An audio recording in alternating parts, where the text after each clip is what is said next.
Halo guys, jadi aku di sini mau unboxing sekaligus review bracket monitor ini ya. Monitorku ini. Yuk kita langsung aja unboxing dulu.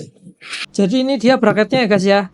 Nah ini aku mau unboxing sekaligus nanti aku mau coba langsung ke monitor.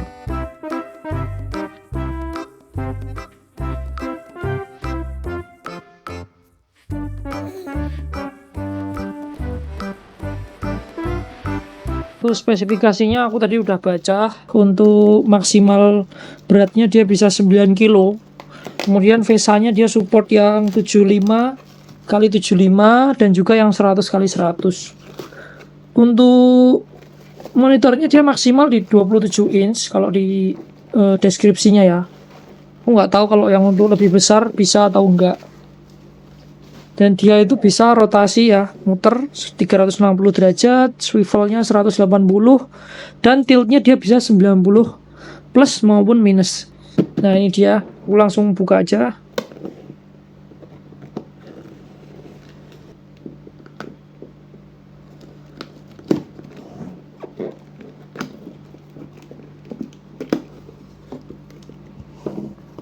Nah ini dia Proximus Hydra ZD1102. Ini buku panduannya.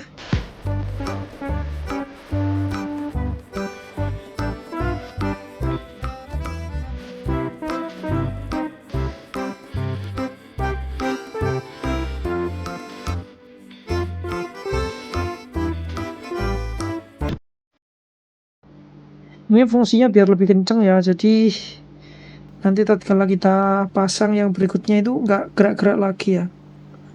Aku pasang dulu di sini, emang agak keras ya, agak susah. Nah kita pasang dulu di yang ini ya.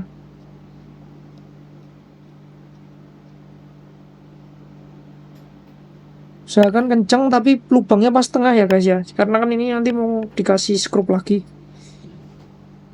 Nah kemudian baru yang besar ini. Nah yang besar ini, nah sebenarnya di sini udah disediain semua ya guys untuk peralatannya masangnya. Nah ini kita bisa pakai yang ini ya. Kita bisa pakai ini ya. Cuman aku mau pakai yang panjang aja, yang bagian satunya ya, supaya kita bisa muternya bisa lebih. Nah semuanya udah alatnya udah disediain ya. Nah berikutnya kita akan masang di bagian penjepitnya. Sebenarnya ada dua metode ya di sini. Ngomong sharing ke kalian. Nah, di sini ada dua metode. Yang pertama itu kita bisa ngebor ya, bagian meja, kita bor sedikit. Ya, ini mungkin hasilnya lebih kenceng ya.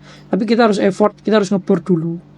Sedangkan yang kedua, ya ini yang mau aku pakai cara yang kedua ini adalah kita pakai clamp mounting ya. Jadi nggak perlu kita bor lagi. Cuman kita jepit aja. Cuman mungkin hasilnya kurang nggak sekenceng yang cara pertama ya. Nggak apa-apa, aku pakai yang cara kedua dulu. Nah berikutnya kalau kita udah pasang ya, kita juga harus pasang yang ini ya, 5 mm ini yang kecil-kecil ini kita bisa pasang di sini.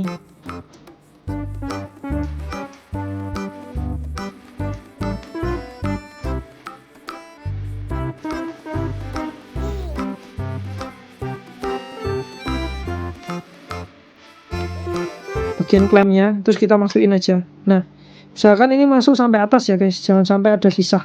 Karena kalau ada sisa nanti dia ya nggak bisa kenceng ya kan. Kalau misal belum bisa masuk kita kendoin lagi, pokoknya sampai masuk nih. Dia sampai masuk ke dalam gini, kelihatan nggak ya? Nah ini, nah dia masuk gini ya, kita tarik, kita dorong ya. Alat bawaan aja ya, ini ya. Kita kencengin gini, kita kencengin ya kan. Kencengin yang sebelah kanan, kemudian juga yang sebelah kiri kita kencengin sampai benar-benar kenceng. Oke ya, udah kenceng ya ini. Terus aku lanjut ya, cara berikutnya kita mau pasang untuk yang bagian atas, bagian monitornya ya. Ini buat kita nanti untuk manajemen kabel ya, supaya kabelnya itu enggak terjurai. Ini tinggal kita jepitin gini aja sih sebenarnya ya. Ini langsung jadi ya untuk yang ini. Ini simpel ya, kita tinggal masukin aja ini, terus kita kencengin pakai baut ya, selesai. Jadi ini ya, dia udah jadi kayak gini. Nggak perlu setting-setting lagi sih sebenarnya ya. Aku buka dulu ya, karena di sini masih agak kenceng. Masukin bracketnya, oke udah masuk gini ya. tinggal kita kencengin aja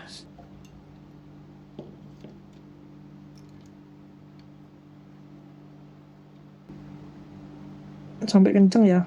Nah kalau udah kenceng gini, nah ini tahap selanjutnya kita akan masang VESA mount ya di monitornya. Nah ini untuk monitornya, ini udah aku balik ya teman-teman.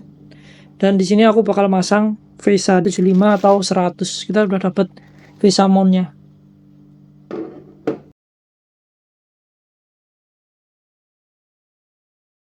Di sini aku udah pasang ya untuk VESA mountnya. Nah ini tips ya, ini nggak usah kalian paksa ya. Kalau misal itu mentok, udah nggak usah terlalu kalian paksa ya, karena takutnya nanti pecah ya.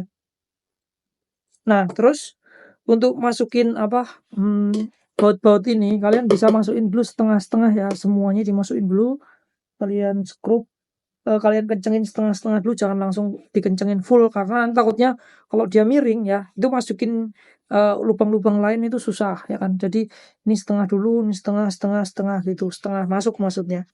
Nah nanti terus kalian baru kencengin semua ya, kalian nggak perlu paksa ya, kalian nggak perlu paksa. Kalau udah nggak mau muter udah aman ya. Ini punya aku udah kenceng ya, dia udah nggak goyang-goyang ya. Kalian bisa kencengin sedikit-sedikit ya. Intinya jangan kalian paksa ya guys, nanti takutnya pecah ya. Kalau pecah kan sayang ya, monitornya malah rusak. Terus kalau udah, kita tinggal pasang ini ke bracketnya. Ya aku pasang ya di sini. Nah ini ya, kita pasang dulu skrupnya, ini penguncinya ya, biar dia mounting bracketnya itu benar-benar kenceng ke ya. Nah ini udah kenceng ya. Nah kita bisa berdiriin ini pelan-pelan ya. Nah ini sekarang ini udah kenceng ya guys. Kita bisa tes aja dulu gini. Nah berikutnya kita tinggal pasang aja. Aku kan pasang ya, jadi aku skip. Nah ini buat bagian belakangnya guys ya. Ini tadi udah aku pasang ya, kita tinggal puter aja ke kanan ya. Itu otomatis dia akan masang sendiri sampai kenceng. Nah terus kalian bisa pasang kabelnya ya. Di sini aku langsung sambungin aja ya kabelnya. Nah ini kita udah bisa langsung pakai monitornya. Nah sekarang monitornya udah bisa kita putar-putar gini ya. Nah ini simple banget ya, cuman buat satu monitor aja. Buat kalian yang mau pakai 2 monitor ya, kalian bisa beli yang buat 2 monitor ya. Itu ada sendiri ya buat yang dual.